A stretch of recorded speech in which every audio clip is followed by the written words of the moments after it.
What's up, Internet? So as you may have noticed, there's been a considerable lack of videos on this channel since my last one last December. Sorry about that. Well, it's April now, and with everyone else doing Veda, I thought it would be a good chance to try and upload some more videos here and get myself more comfortable talking to a camera, which is still a bit weird. So to start off, I thought I'd tell you about my top 3 favorite board games. First up, Bang! The premise is simple. You all play characters in a spaghetti western with pistols, rifles, horses, Indians, etc., etc.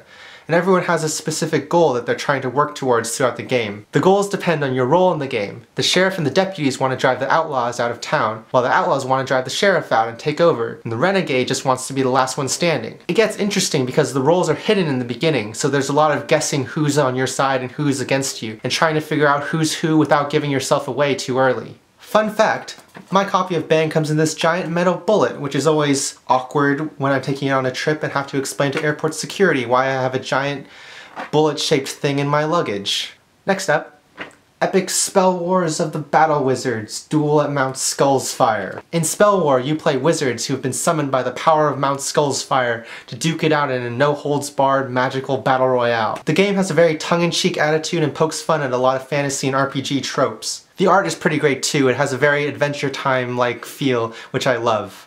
And finally, Small World. I first played Small World at the Penny Arcade Expo in 2009, and I liked it so much I bought myself a copy shortly thereafter. In the game, you take control of a fantasy race like elves, dwarves, trolls, or skeletons, and try to take over as much of the map as possible by defeating the other players and placing your tokens in as many territories as you can. The game itself is pretty simple to learn, but every time is different because of the sheer number of fantasy races and special abilities. And because the races and abilities are shuffled independently, there's always different combinations every time you sit down to play. So while you may have played skeletons in a previous game, the next time you play them they may have an entirely different power, which always makes for new strategies and new experiences. So those are my top 3 board games. I'll put some links down below for you to check them out yourself, and if you do, why not leave me a comment telling me what you thought?